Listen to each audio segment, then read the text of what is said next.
wanted to continue our discussion this evening. Obviously, those of you who were able to join us last week got a chance to hear David Bruce talk particularly about the first of the 4 qualities in the little book, At the Feet of the Master. Viveka, or discrimination. Discernment was another word that is often used for the same quality. And I think David also gave us a nice background to the way in which the small book came into being. But I think some small portion of that bears repeating, because obviously everybody wasn't on hand. So basically what we're going to be looking into tonight is the 2nd chapter in this very, very short book, At the Feet of the Master, which was penned by Jiddu Krishnamurti when he was 13 years old. So it was at a very young age.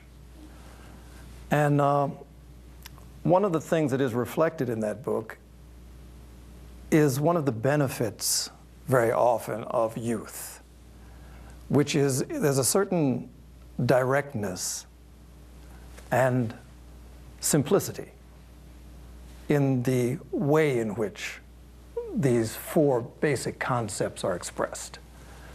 And it's something that, beyond just being refreshing, is something that's quite valuable in that, often we hear in various spiritual traditions the idea that until we can become as a child, we really won't comprehend very well the depths of the teachings, which is one of those things that I've heard it taken in a lot of ways. But obviously we're not talking about becoming childish, but the childlike quality of openness, of a sort of untainted spirit or mind or heart. When you have such a wonderful opportunity as with this small book to have very deep and meaningful ideas expressed through the mind and the heart of a very young person, it seems to have a certain, not just freshness, but a way of cutting through very quickly. So I think that's one of the reasons that this particular small text has become so popular over so many years. And we're talking about close to 100 years ago. Pardon me. This is the one who told I was 37 years in the society. So I stand corrected. 101 years ago, this small book was written. So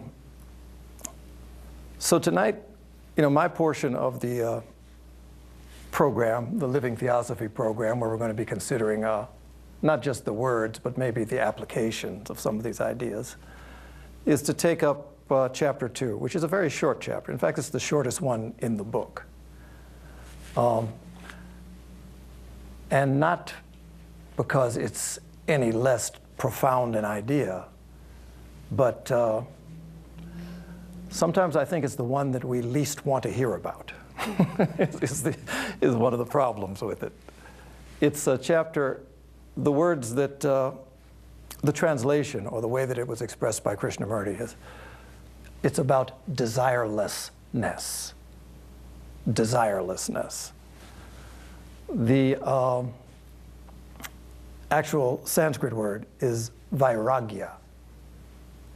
Vairagya. And it has a variety of meanings. I mean, it's often translated as desirelessness, as detachment, as dispassion, renunciation, are other sorts of ways in which this same word has been translated. Each one, I mean, when you hear them, each one has different shades of meaning. But the particular word that was given to Krishnamurti, I should say too that in terms of the writing of At the Feet of the Master, Krishnamurti makes no claims to being the author, the authority from which this book came. Basically, he says that these words were given to him, and they were given to him by his master, and he just penned them. So the different sorts of takes on this idea, whether it's renunciation, whether it's dispassion, whether it's desirelessness, whether it's detachment. They all sort of give a flavor for what this particular qualification speaks to. To actually break the Sanskrit word down, it has, two parts, which vai would be one. Vairagya. Go ahead. Krishnamurti didn't write this in Sanskrit, did he? He No. wrote it in English, right? Right. I should say, too, the word vairagya, I'm probably jumping ahead of myself. It's always difficult when you have such a sharp audience. If I interrupt you, just ignore what I said. And you better keep on interrupting me, man, or I'll know something's wrong. But it's difficult when you have such sharp people in the audience, because you might be able to skate a little bit and fudge the facts, but I won't be able to do that. I can see already, and we're just getting into the talk. But no, he did not write any of the words in Sanskrit, which is, again, I think one of the beauties of his book. Where I get the word vairagya and where I got the word viveka for discrimination, and then the other qualities in the book have Sanskrit words as well, is that at the feet of the master, these same four qualifications are not at all unique to this one book. It's not like these things were first came together and were first expressed under the hand of the young Krishnamurti. They were not. One of the things that, excuse me, David Bruce went into last week was the idea that these same four qualifications have been a part of Indian spirituality, South Indian spirituality, for minimally hundreds of years. And there's a little book that David referenced last week, the Viveka Chudamani, Crest Jewel of Wisdom. And we talked about Viveka. But you find these exact same qualities, the four qualities that are necessary before someone can really be open and prepared for a deeper sort of knowledge, are enumerated in the exact same way. Very different spin, though, and we'll talk a little bit about that. But in this tradition that predated at the feet of the master, that's where you find words like viveka, vairagya. So the quality that we're speaking of tonight as desirelessness is this quality of, which has spoken of as vairagya. And again, it breaks down into two separate sorts of words that combine, and one is the vai word. And that basically talks about to dry, or to dry up. And then the ragya word speaks about passions, speaks about color. So it's something like to dry out the passions, to dry out the color, to remove the coloring. So this is the idea, in talking tonight about the uncolored mind, and to kind of explore together what that might mean. So vairagya is drying up of the colorings or of the passions that have this sort of way of skewing our discernment, is the way that it would be viewed. I should say that just like At the Feet of the Master is a book that is consistent with a particular tradition. We think in terms of the Theosophical tradition or a particular approach to the ageless wisdom tradition. At the Feet of the Master is something that speaks to that. Viveka Chudamani, which emphasizes these exact same qualities, approaches the exact same subject, but from a different sort of tradition. And sometimes it's good to understand some of these differences. Often we think that, spirituality is spirituality. Makes no difference what way you approach it. It's all the same thing. And probably that's something that is true, but it's not true at all of the various levels that we find ourselves. Which is to say, if you were to encounter someone from the Buddhist tradition, the Theosophical tradition, Islamic, you pick it, who actually had gone to the very depths of those teachings and embodied them in such a way that you could describe them as an enlightened person or an enlightened being. At the level of enlightenment, all spirituality is equal. Whether it's the Buddha, whether it's the Christ, whether it's Krishna, at a certain level, you say spirituality, those are all equal. The places where they start to diverge is best depicted perhaps in that example that Annie Besant used to use about speaking about the spiritual path and the goal of the spiritual path, that there's one mountain peak, but there are countless ways in which we find ourselves winding ourselves to the top of that mountain. When we get there, we all share the same view. The same vista is exposed to everyone. But on the way up, there are countless paths that lead to this, what could be described as an experience of enlightenment. So it's those paths where we find certain distinctions that occur. And so even in our consideration of these at the feet of the Master, these four qualifications as expressed by Krishnamurti, the same four qualifications as expressed by Shankaracharya, you find that there are, in fact, distinctions. I should say that in systems of Indian thought, there are what is spoken of as the darshanas. So there are 6 of them. And they talk about different visions of reality, basically, different ways of seeing reality.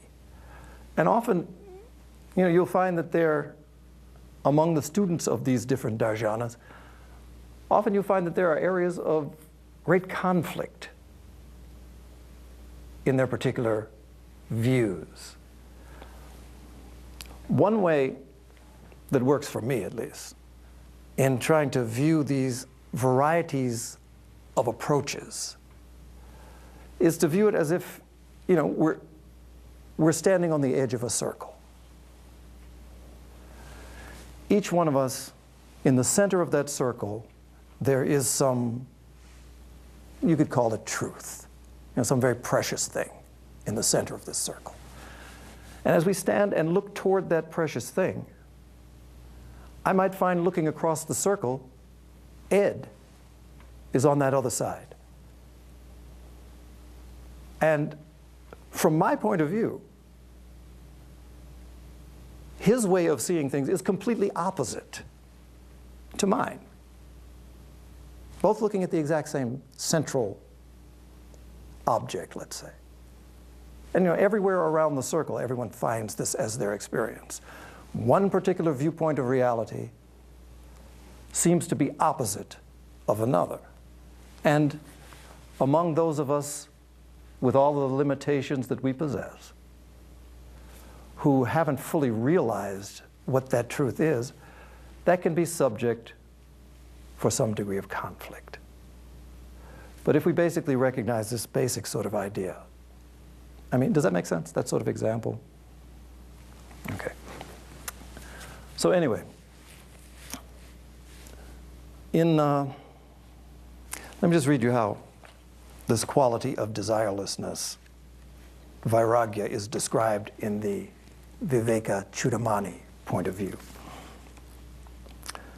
Vairagya, or renunciation, is the desire to give up all transitory enjoyments, ranging from those of a body to those of Brahmahood, which is to say the highest level of godly existence, having already known their defects from observation, instruction, and so forth.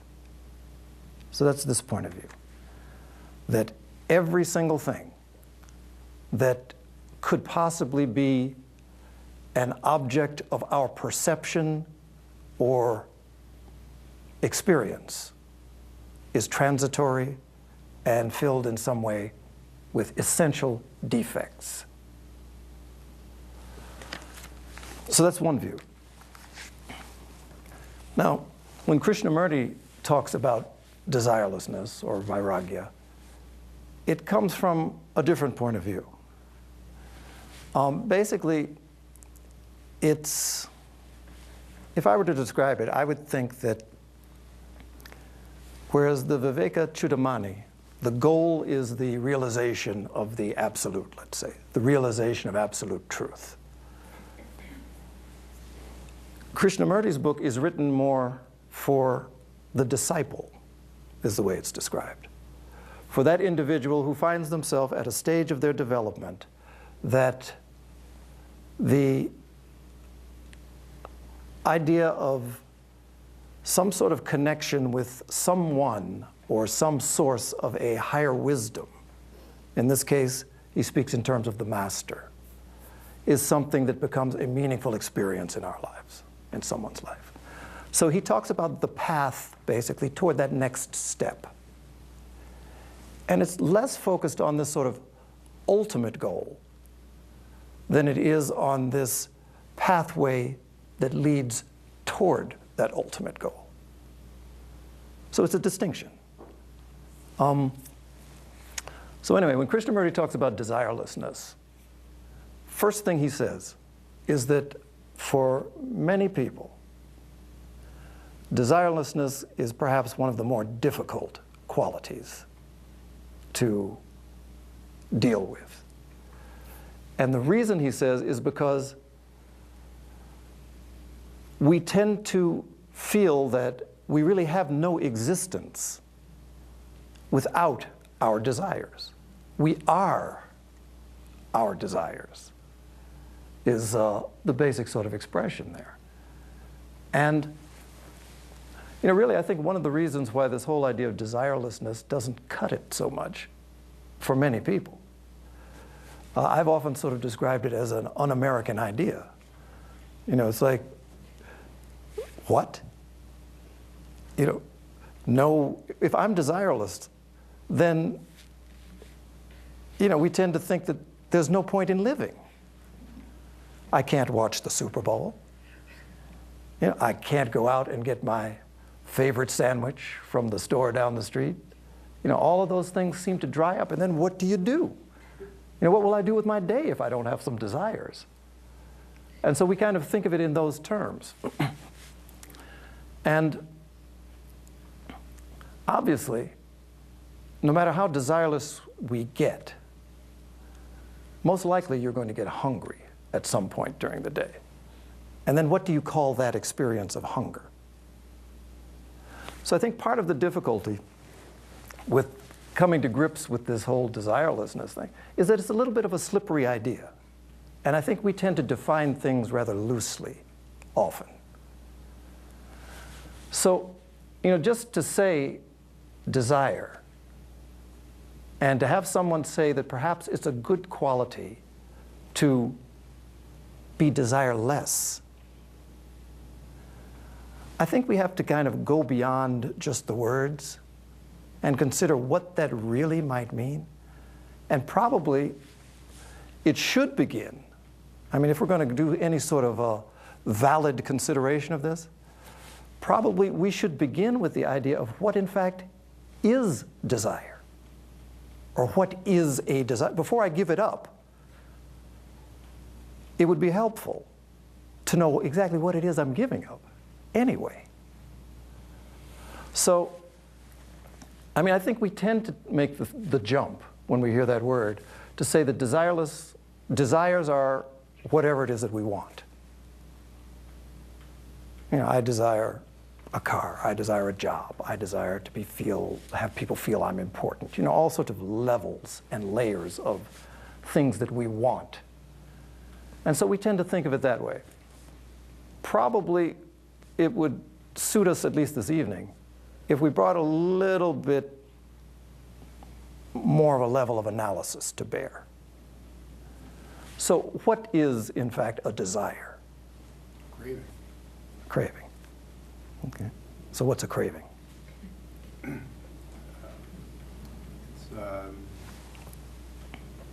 It's a label or a description of the feeling of want. Okay. You can see that I'm going to get very circular with this one. It seems to me that if you want anything, you can't be happy. So wanting to get rid of the desire, I know this can get circular too. Sure. But the seeing desirelessness as something valuable or good isn't that big of a leap if you think about the fact that if you want anything, that means you're not happy because you don't have what you want. Well, yeah, that's where it goes. Yeah. So, at its most rudimentary level, we could say that there are various ways that we experience the world around us. And probably at the most basic, down-to-earth level, we experience the world through our senses. So sensations. So anything that we experience in or through the body falls into this general category of sensations. Again, in Hindu philosophy, there's this idea of knowledge. So jnana, knowledge. And then they say that there are actual organs of knowledge. And those are spoken of as the jnanendriyas. And so the jnanendriyas are 5, just like the senses. So one of the organs of knowledge is the eye. What you see comes in and it's experienced as a sensation. The ear, of course, the nose, the tongue, and the skin. So anything that we touch. And those are the 5 jnanendriyas, the 5 ways that we come to some sort of experience of sensation. Now, so we sense something. We touch it, we taste it, we see it, we smell it, whatever it is. Immediately something else happens. Following right upon this very first level of experience, there's another thing that starts to happen immediately. For instance, if we feel something that's warm, it might feel pleasurable. Something sharp, it might feel painful. So we get into these experiences of pleasure and pain. That's just part of the world of sensing things. And then there's this whole ground of neutral experience as well. But what tends to happen, again in this little chain of events, sensation leads to pleasureful or painful experiences. Pleasureful experiences lead to a sense of attachment. There's a feeling that I like it. Painful experiences lead to the experience of aversion. If it's painful, I want to get away from it. You don't run back to the bully that beat you up at school. You go the other way. If you see him coming this way, I'm averse to that. I'm going over there. So sensation, pleasure and pain, attachment, aversion. And so now you've set up this thing that goes from the physical body through like the emotions, and still it's sort of at the level of just kind of raw experience. But once we've attached ourselves to a thing, or once we've found that something is no longer pleasurable and we need to get away from it, then the next step that catapults something to the level of desire takes place. And so this is where I would give a definition. And maybe it works for you, maybe it doesn't. What is desire? Desire is a thought or the thought process in pursuit of a sensation or an emotion, a feeling. So now I'm desiring, because now I have all of what you could call all of the vehicles of the personality are now engaged in this pursuit. The body, the emotions, and the thoughts are seeking out the repetition or the aversion of a particular experience. Desire. So now we've got something we can work with. Now when we say, what does it mean to be desireless? Okay. If we remove this sort of process of pursuit of sensation or feeling, it's no longer a desire. You can feel something, you can touch something, that's neutral. But at the point that we engage our consciousness to thoughtfully then seek it out, then it becomes this experience that we're talking about of desire. Does that make sense? Okay, so to be desireless then does not mean we can't touch things, does not mean that things cannot feel good, does not mean that we cannot have enjoyments. What it comes to mean now is that all of that's fine. The one thing that creates this whole link that moves it to the level of desire is this engagement of the thought in pursuit of all of these sorts of objects. And the linkage that takes place where we see it as one thing. So really the beauty, too, of this whole consideration of desirelessness is that once we've kind of looked at it and analyzed it to our satisfaction, within that there is the key to interrupting this link. And the interruption takes place at this critical level. I mean, it's all so simple for me to get up here and talk about it, but it is actually simple. And I find myself coming back time and again to some very simple words that were spoken by H.P. Blavatsky, among some of the few simple words that she spoke. She was a very deep lady. And as with these simple words, they take on a very deep significance, certainly to me. Because she spoke of the, in answer to the question of what is a human being, what she said, which is very meaningful, is that a human being is highest spirit and lowest matter linked by mind. So you put these two things together. The linkage between the highest spirit, the thing that we aspire to, without our connection to that, then any sort of at the feet of the master book is really meaningless. Why be desireless? If we are living fully in a spiritual realm, or if we are living fully in a lowest matter realm, then all these things are irrelevant. But the linkage that takes place is a linkage of the mind. And what that tells me is that the gateway to all of the things that we might say we aspire to when we think of ourselves as being involved with a spiritual path, and the highway that leads out of being enmeshed in what we would describe as this world of lower experiences, perhaps. The gateway to all of that is the mind and the thoughts that tend to fill this mind. So that's a level where we actually do have a considerable degree of control. We may not be able to affect the weather, although I can.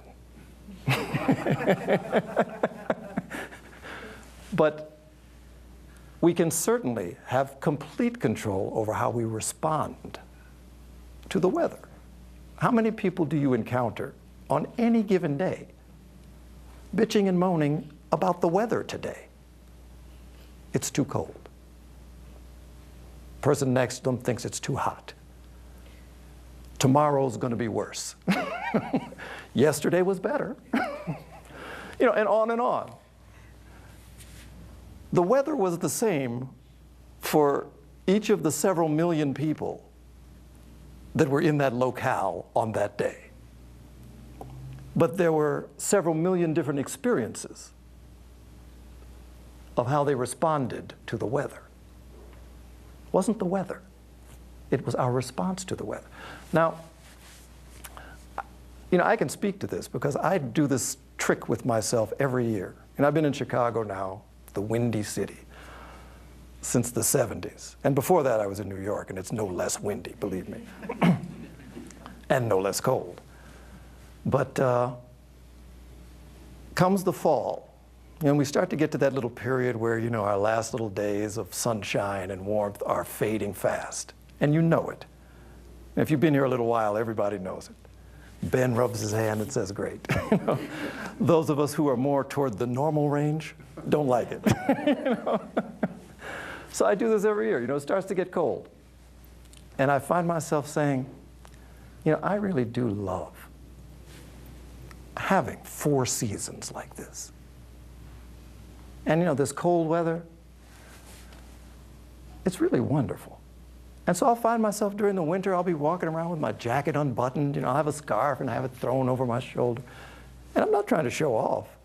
While I'm walking around, I'm loving it. But I'll tell you what happens every single year. Right at this time, right about April, March, you'll start to get that first nice day. And you'll get that weather that says, in just a short while, every day is going to be like this, with flowers, with trees, with warmth. Every single year it happens where I realize that all winter long, I've been telling myself the damnedest lie. You know, it's like, I don't really like so much winter. But while I'm in it, nobody would know it, and I wouldn't know it. But you see what I'm saying? Silly example, perhaps. But just a function of the thoughts I will choose to focus on. Affect every... Nobody hears me complaining about the weather. I don't do it. So, you know, that's just, again, that's just a silly example. But it's an example that speaks about our role in this whole issue of desirelessness. That the linkage that has to be interrupted is this linkage where the thought is manipulated by the feelings and the sensations. And that's something that we can completely do, but first we have to become aware of it. We have to become aware of that. Ed, you can say something? So here's a slightly different idea. So you put the linkage. Hold on 1 second. If you wouldn't mind. You put the linkage at the thought pursuing a repeat or a non-repeat of an experience. What about the idea that it's the pursuit for the benefit of the ego, that's the linkage you want to break, as opposed to just any pursuit whatsoever? Well, I think the two are, it is really part of the same issue, in that the ego, I mean, you end up asking yourself, well, what is the ego? And, you know, for most of us, the ego, you would describe it as that it's really sort of a construct of desires, of thoughts, of feelings. And so it's sort of the container, I guess you could say, of all of these different sort of swirling desires. So if you break the chain in one, you break the chain in the other. That basically the ego's power to manipulate is only as strong as its power to co-opt your thinking and direct it toward its ends, which is really what we're talking about. So to the extent that we can become aware, I mean, very often, I said in the beginning, this is kind of a slippery subject, because generally, you know, if you go through the day, generally we tend to not even be aware of our behavior, inner behavior, as being desire-driven. And so when we can have that sort of awareness, only then can we kind of see it and then make different choices. I should say, too, that Often in a lot of spiritual literature in particular, desire gets kind of a bad rap.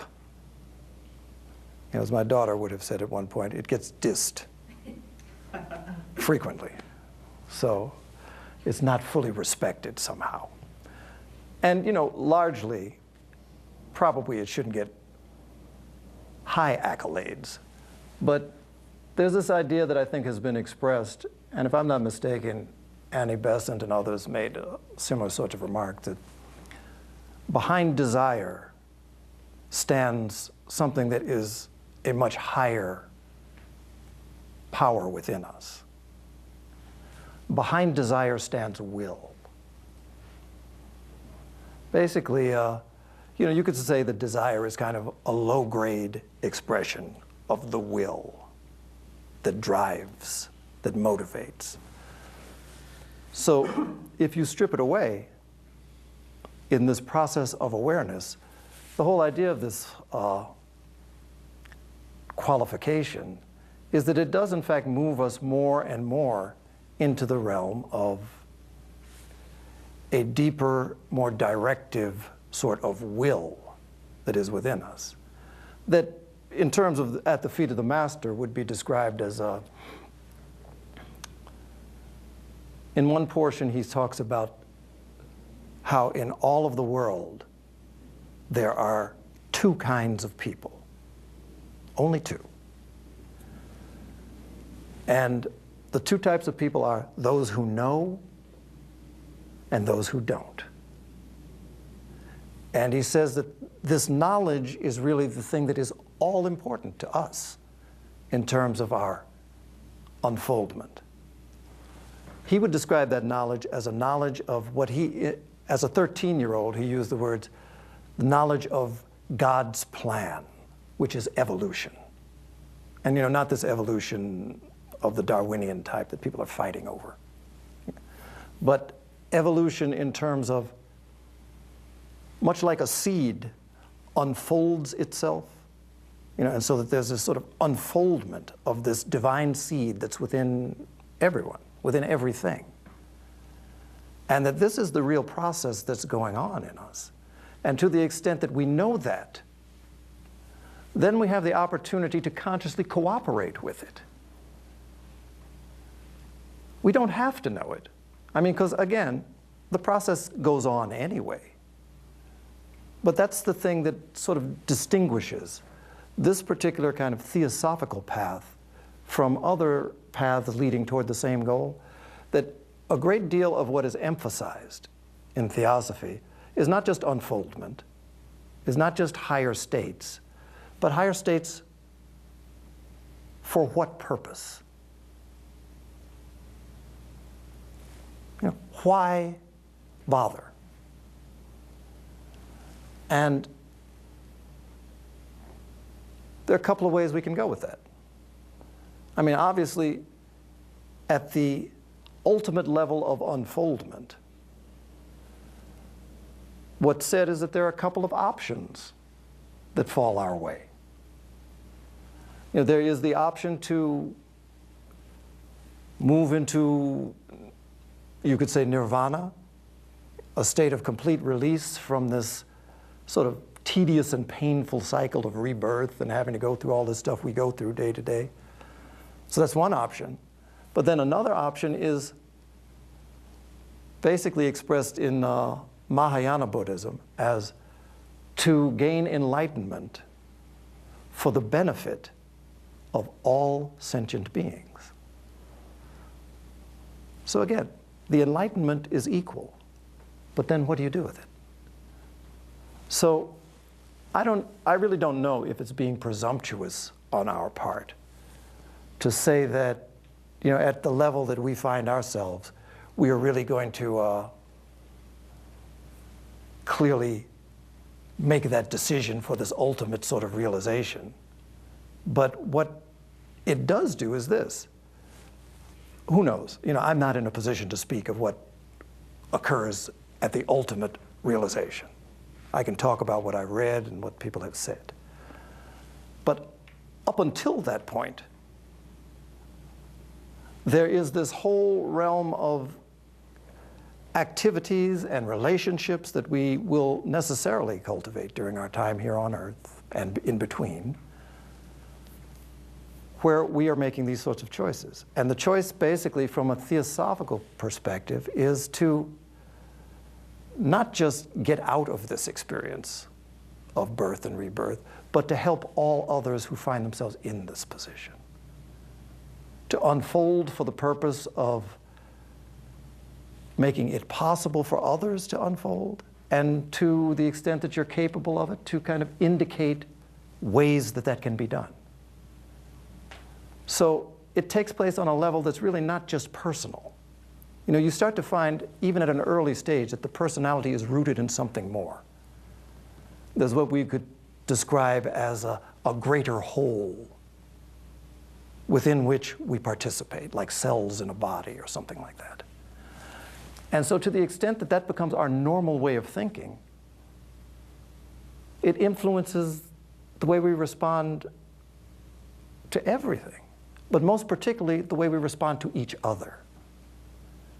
That so long as I can view myself as some sort of isolated thing in opposition and in competition with other isolated things that are out there, you know, the yous and the theys of the world, then I'm perfectly justified in trying to maximize my little place on this earth to the exclusion of others. If you, from that point of view, that's a justified way of behaving.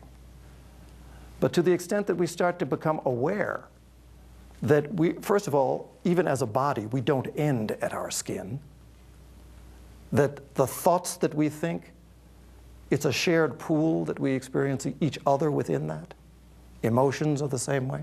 To the extent that that becomes more than an idea, but an experience, it profoundly influences our view and our behavior and the world in which we live. And it doesn't take many people sharing this view to have a profound influence on this world. So that's sort of the thinking behind these 4 qualifications. On the one hand, they may seem to be something that's quite lofty, maybe even out of reach. But to the extent that we come to some even small measure of realization of some deeper level of meaning within it, it influences us. And it makes us more suitable to move this world along this evolutionary path, to kind of hasten the mutual unfoldment that is the goal for all of us. And that's sort of like the direction that comes through all of these various theosophical teachings, that this is a way. You know, there's a knowledge, there's a path, there's a way. And you know, you don't have to accept it all. You don't even have to know it all.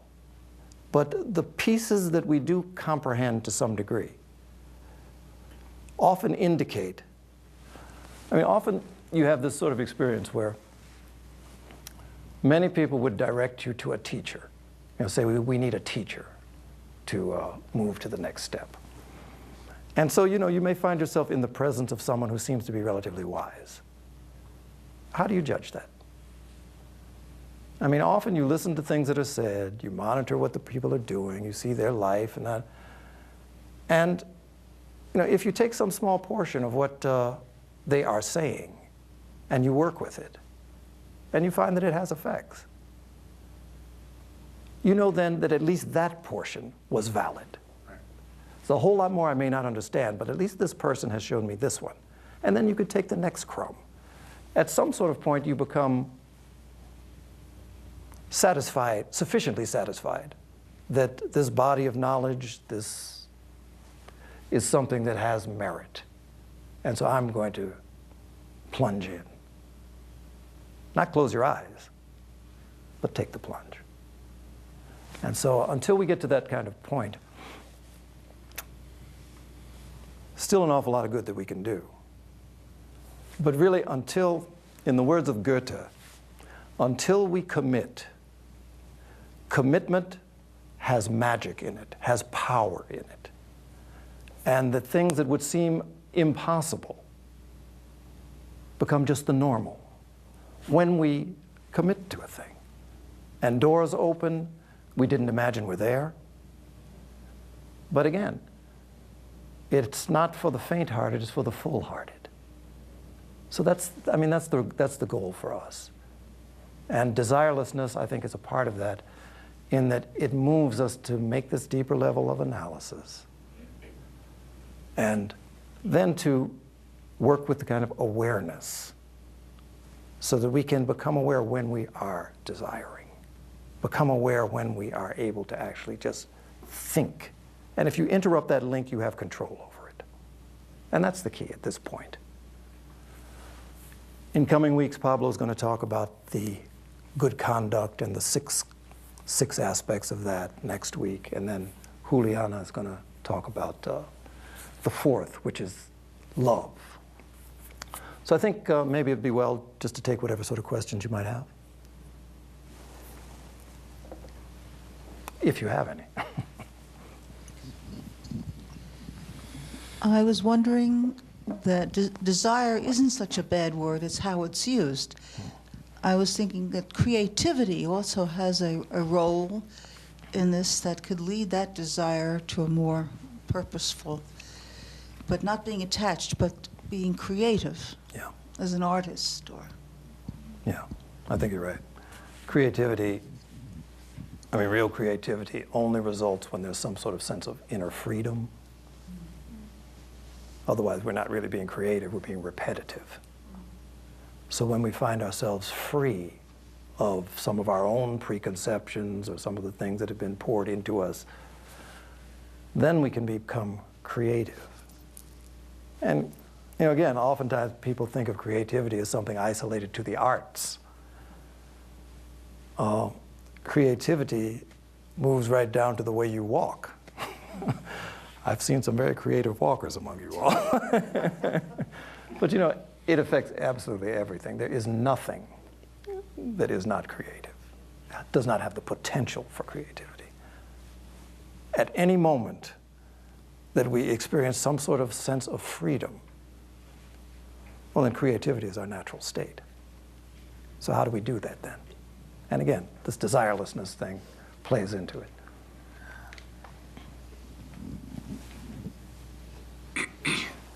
Tim, I had a question about would an attribute of a modern theosophist be someone who can have desire, even perhaps act on desire, but understand at the same time that some desires need not be acted on? I also wondered if people at the higher levels and states, as you spoke of, these higher states, were able to throw off desire and perhaps then have others, as you said, unfold. They could help others unfold and understand these higher states of desireless. Yeah. I think actually you described it well as to what does in fact happen. Again, the separation of the linkage of thought to feeling and emotion is the thing that determines whether it's desire or not. So those who are able to see it are also able to separate it. And it's not like you're having to wrench it apart. The mere seeing is actually the liberation from it. And it's only so long as we are not aware of it. Ed brought up the whole subject of the ego. The only reason why it has this sort of controlling and manipulative power over us is because it acts sort of in the darkness of our non-seeing. See it, and that's all there is to it. It's not like you have to do anything in particular. When you know, light and darkness. In the light, darkness doesn't exist. And the light doesn't have to do anything to sweep it away or chase it off or tell it to get out of town. That's just the way it works. And so the same thing, the light of awareness is basically the light that we're using. I think Krishnamurti called it the flame of attention later. But the question I had was that you said that this is something that we could easily do. And a couple times I kind of got that impression that you were alluding that this is something that we can easily do. And I must be crippled because I've been trying to do it for years and years and years, and I can't see anything easy about even remembering to do it, let alone doing it on a steady basis enough to gain momentum towards it becoming a particular habit or a trend, a lifestyle. Yeah, yeah. I know, often you have folks like, Krishnamurti, for instance, who spoke about there really is no need for meditation. And often you'll hear those sorts of things from people who meditated for 40 years until they realized that really it wasn't necessary. But we do have to engage. It seems like what we have to do is we have to develop particular kind of disciplines that make us more aware. And so while we do these disciplines, we tend to think of it as this is the way that we're getting there. When really all we're doing is going through this repetitive process of repeating our efforts to become aware. But that at the point that there is awareness, then that's effortless. So, again, in all of these spiritual disciplines, it's really funny how a lot of this stuff works. I mean, in Buddhism, you have teachings that, you have the sutra teachings, you have the tantra teachings, and you have Dzogchen teachings. But basically, it can be the exact same things that are being said.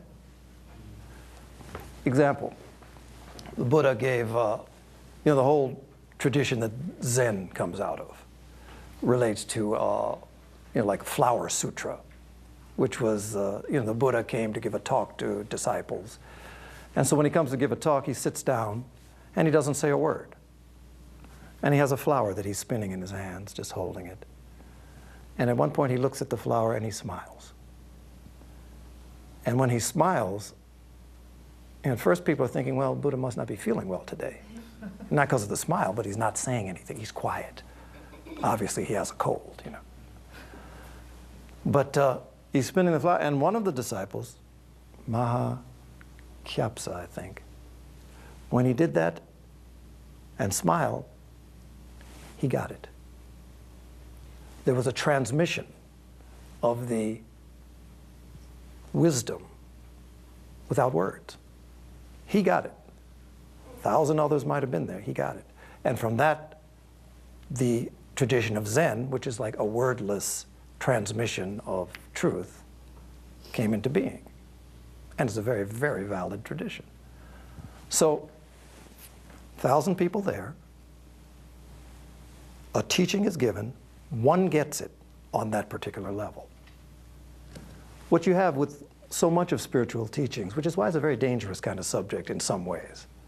Oftentimes people will jump into it and think that they're prepared to perform at the deepest levels that these teachings are being given. They take things literally. And they're going out here, well, Jesus said I can do it too. Let me go over here to Lake Michigan and start walking. I'll jump out of the boat. I can walk on water. But maybe it meant something else, and maybe they're not ready. So there are teachings that are given for the level of, folks like us who are just trying to be practitioners. There are teachings that are given on the level of those who are perhaps yogis, who have developed certain sorts of powers of insight. And then there are teachings that are given on the level of those who are verging on enlightenment. And the same three things may be going on, but each one will perceive it differently. So with any teaching that we embrace, when we talk about spiritual path, it's the same kind of process. We practice things when we're at the stage of practitioners. And we may find it difficult, hard to get up in the morning and sit down for a while.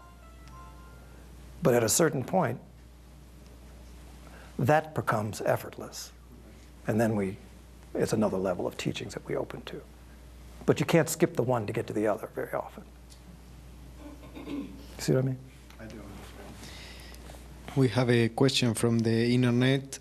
It says, can you speak a bit more about ways towards self-improvement in order to help mankind as a whole? Yeah.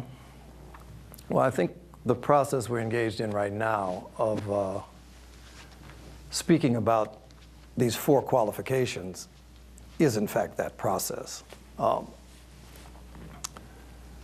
That really, probably most of us find ourselves at all attracted to anything that we might call spiritual. In many ways, there's a sort of conclusion that starts to dawn on us from time to time that really, in terms of this world in which we live, there are a lot of things when we look around us that are necessary. People need to be fed. You know, the vast sorts of distortions in the access to the wealth of the planet is something that seems to have a sort of flavor of something's wrong here. And probably in any direction that we look, we can identify things like that. And so, you know, sometimes we feel as if it's going to be solved through the political process. Sometimes we feel maybe it's economics, maybe it's psychology. And all of those things have impact. But ultimately, all of these different avenues of human attempt to improve our shared environment, they tend to be based on something much deeper. That in anything that we come to, we bring to it a certain sort of vision of what the world is. When we come to it with a vision of a world that's a dog-eat-dog world, but we need to make it a little bit better,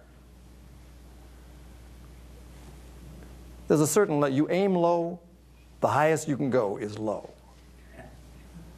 But when we take a view that perhaps, you know, some of the stuff we hear in these spiritual teachings has some truth to it, and maybe there is something to this idea that there is one life that we all share, that there is no possibility for one to rise, you know, at the expense of another. And so then you start to bring a different set of values to very ordinary activities. You parent differently. You know, you participate in meetings differently. When you don't feel that the ego, you know, the sort of little isolated self is the all-important unit that must be attended to first. So, I mean, that's anything that diminishes the strength of this sort of personalized, wrong-headed view that really is the human condition. Buddhism, they talk about self-cherishing. We cherish ourselves to no end because we're worth it. So anything that kind of diminishes that sense of this false self-importance is something that will automatically benefit, you know, our view toward the world and those whom we come in contact. So I mean, that's an important, those are things that talk about upgrading our level of service to the world. So then basing it would have to be. How many questions are you going to get, Ben? Yeah, actually our time's up. We have our last question here, Okay. and then we can go on asking questions to the speaker on the snacks. I'm going to be reading also. Well, actually, my question is derived from the book Light on the Path, which is like a sister to At the Feet of the Master, as well as The Voice of the Silence. We cannot study one without studying the other two as we move on in our path. And I guess that talking about desire or desirelessness, this quote came to mind and also relates to the masters. This quote is taken from the chapter 1 from the Light on the Path. Just taking the quote without the commentary. It says, "Before the soul can stand in the presence of the masters, its feet must be washed in the blood of the heart." And then she starts enumerating different aspects. And number 1 says, kill out ambition. Number 2 says, heal out desire for life.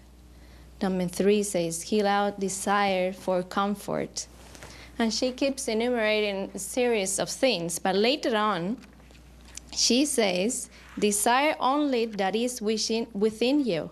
Right. Desire only that is which is beyond you. Desire only that which is unattainable. And, some of the things that it is worthwhile to take a look at. Desire power ardently. Desire peace fervently. Desire possessions above all. And here comes my question, because, sorry, I am terrified of microphones. It's fear of mine. Anyways, but she comes in a commentary and says, but those possessions must belong to the pure soul only, and be possessed there, and she goes so on and so on. So can you please make a little comment about what are the characteristics of these pure souls, or these desires that a pure soul, still being a pure soul, still has some desires, but what are these desires directed towards to, and how does that relate to aspiration for evolution, or relation with the sake of evolution of mankind? And it kind of relates to the question that you had on the internet just past. Mm-hmm. Thank you. Remember that 12 o'clock we have to shut down. Yeah, that's, that particular question is one that whole book was written in answer to. But it's sort of this paradoxical way that it says kill out desire, and then the whole next section talks about everything you need to desire. So obviously it's a different sort of desire that's being talked about. And again, I think just as a brief way of putting it, the one sort of desire that you want to kill out is the one we talked about. The subject of this evening's talk. The desire, where you're talking about desire, the possessions only of the pure soul, desire power ardently, these would seem to be things that you should be wanting to move away from. But obviously it's a different sort of desire, and it's a different sort of power. So those are things that I would encourage people to explore. I think we've hinted at all of these sorts of things, and I think everybody has an idea on their own. So we are going to have a Living Theosophy on the Light on the Path. But relating So to, stay tuned. Relating to mankind, Okay. how do you think it will be our desires? What can we wish for? For mankind? There's still some an evolution. Okay, here's something. Just in terms of a meditation practice, for instance, that's simple and that's very popularized. Something called the Brahma Viharas, the abodes of Brahma, which was taught by Buddha to a Brahmin, who asked him, how do I guarantee that in my next life, in my afterlife, I will be born into the heaven world of Brahma? He says, well, it's easy. You do these 4 things. And so what it is, the wish that you have is called the altruistic wish. May all beings be happy. May all beings be free from suffering. May all beings have joy. May all beings dwell in equanimity, free from attachment and aversion. How wonderful this would be. I will lead all beings to this state. Bless me to accomplish this. That's one wish that you can wish for humanity, or just take one of the 4.